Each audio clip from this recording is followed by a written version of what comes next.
आऊज़ुबिल्लाहिमिनश्शैतानिर्रजीम बिस्मिल्लाहिर्रहमानिर्रहीम। अज़ीज़ तलबा व तालिबात, मोहतरम असातिज़ा इकराम और न्यू नॉलेज अकेडमी के नाज़रीन, अस्सलामु अलैकुम व रहमतुल्लाहि व बरकातुहू। आज से हम बिज़नेस मैथमेटिक्स के एक इंतहाई अहम टॉपिक मैथमेटिक्स ऑफ फाइनेंस की लेक्चर सीरीज़ शुरू करने जा रहे हैं। ये lecture series specially I com और बी कॉम के स्टूडेंट्स के लिए डिज़ाइन की गई है।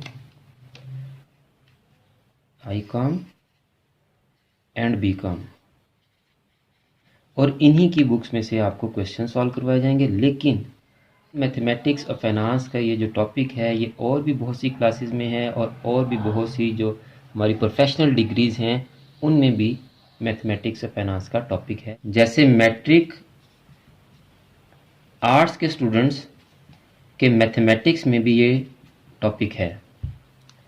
इसी तरह से सीए, एसीसीए, बीबीए, एमबीए, बस कॉमर्स और बिजनेस की जितनी भी डिग्रीज हैं, कॉमर्स एंड बिजनेस, तकरीबन इन तमाम डिग्रीज में मैथमेटिक्स और फाइनेंस का टॉपिक लाजमी पाया जाता है। तो ये टॉपिक एक तो इस हवाले से बड़ा अहम है कि ये बहुत सी क्लासेस के स्टूडेंट्स इस टॉपिक के क्वेश्चंस को पढ़ते हैं, और इसकी अहमियत का अंदाज़ा आप इससे भी लगा लें कि जो डिफरेंट टेस्ट होते हैं हमारे, कौन से टेस्ट, जैसे एंट्री टेस्ट होते हैं हमारे, या डिफरेंट जॉब्स के लिए जो टेस्ट लिए जाते हैं, जैसे पीपीएससी, एफपीएससी, और इसी तरह डिफरेंट जॉब्स के लिए जो टेस्ट लिए जाते हैं, उनके लिए जो पेपर डिज़ाइन किया जाता है, उसमें भी मैथमेटिक्स और फाइनेंस से रिलेटेड क्वेश्चंस लाजमी आते हैं। इसलिए आज का टॉपिक बहुत ही अहम है। और अगर आज का टॉपिक, आज की वीडियो और ये वीडियो लेक्चर सीरीज़ आपसे रिलेटेड नहीं है तो आप इस वीडियो को फॉरवर्ड कर दें, ताकि आपके ज़रिए से ये वीडियो उन स्टूडेंट्स तक पहुंच सके जिनको इसकी ज़रूरत है, जो मैथमेटिक्स और फाइनेंस पढ़ रहे हैं और वो सीखना चाहते हैं। तो स्टूडेंट्स, आज के फर्स्ट लेक्चर में हम पढ़ेंगे what is interest. What is interest? Interest क्या है जी? इंटरेस्ट को एक्सप्लेन करने के लिए मैं आपको एक दो एग्जांपल से समझाने की कोशिश करता हूं। मुझे उम्मीद है कि आपको समझ आ जाएगी। स्टूडेंट्स, फर्ज करें हम एक घर जो है वो रेंट पर लेना चाहते हैं। अब जिससे भी हम रहने के लिए घर लेंगे, सबसे पहले किस चीज़ को हम उसके साथ तय करेंगे, किस चीज़ को डिसाइड करेंगे? जी शाबाश, सबसे पहले इसका किराया तय होगा। क्या तय होगा? किराया तय होगा कि जी इस घर को हम इस्तेमाल करने के एवज आपको कितना किराया अदा करेंगे। और किराया आपको पता है कि मंथली बेसिस पे होता है, हर माह का किराया देंगे ना हम उसको। अब इस किराए का जो इन्हिसार है कि आपका जो किराया है वो कम होगा या ज़्यादा होगा, इसका इन्हिसार एक दो चीज़ों पर है। सबसे पहली चीज़ कि आप जो घर किराए पर लेना चाह रहे हैं उसका साइज़ क्या है। अगर तो उसका साइज़ छोटा है तो आपका किराया कम होगा, अगर उस घर का साइज़ बड़ा है तो आपका किराया ज़्यादा होगा। इसी तरह से लोकेशन बहुत मैटर करती है कि आप घर किस लोकेशन में ले रहे हैं। अगर आप मेन रोड्स पर या पोश एरियाज़ में घर ले रहे हैं, जैसे डिफेंस, गुलबर्ग, मॉडल टाउन या बहरिया टाउन, तो ऑब्वियसली आपका किराया वहाँ पर ज़्यादा होगा। अगर आप आबादी में या छोटी आबादियों में लेना चाह रहे हैं तो आपका किराया कम होगा। तो स्टूडेंट्स, ये बात आपको समझ आ गई। सिंपल सी एक डे टू डे एग्जांपल थी कि घर किराए पर लेना चाहते हैं तो सबसे पहले किराया फाइनल करेंगे। मंथली किराया होता है, और किराए का निसार दो चीज़ों पर, साइज़ और लोकेशन पर। स्टूडेंट्स, एक और मैं मिसाल आपको देना चाह रहा हूँ। अब फर्ज करें कि हम कहीं ट्रैवलिंग करना चाहते हैं, एक जगह से दूसरी जगह आना चाहते हैं, हम ट्रैवल करना चाह रहे हैं। तो स्टूडेंट्स, अगर तो हमारी अपनी कोई कन्वेंस नहीं है तो हम फिर ट्रैवलिंग के लिए अदर मीन्स यूज़ करेंगे। हम ऑटो के ज़रिए जाएंगे, या कैब के ज़रिए जाएंगे, टैक्सी के ज़रिए जाएंगे, बस के ज़रिए जाएंगे, ट्रेन के ज़रिए जाएंगे, या हम एरोप्लेन के ज़रिए जाएंगे by air. Got it students? अब किसी भी मीन्स ऑफ ट्रांसपोर्टेशन के ज़रिए, किसी भी ज़राए आमदोरफ्त के ज़रिए हम अगर एक जगह से दूसरी जगह जाते हैं तो हमें क्या देना पड़ेगा?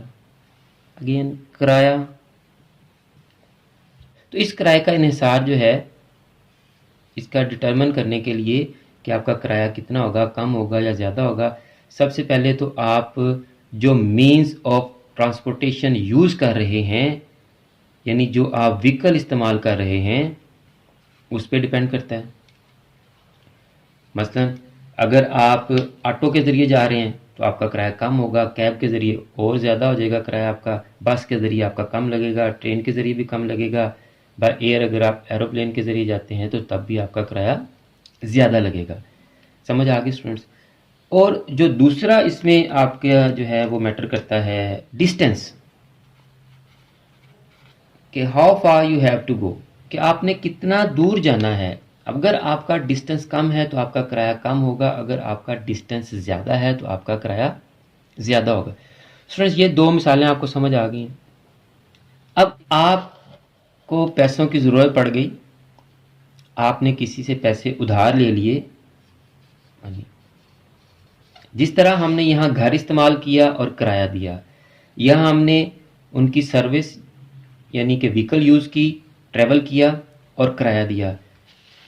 अब यहाँ हम अगर किसी की रकम इस्तेमाल करेंगे, पैसा इस्तेमाल करेंगे, तो हम उसका भी किराया अदा करेंगे। Got it students? अब पहले तो ये बात समझ लें कि ये जो किराया है घर के लिए जो हम अदा करते हैं, इसको हम कहते हैं रेंट।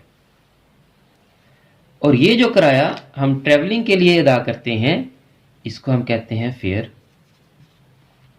और ये जो किराया रकम को इस्तेमाल करने के एवज हम पे करते हैं, दिस इज कॉल्ड इंटरेस्ट।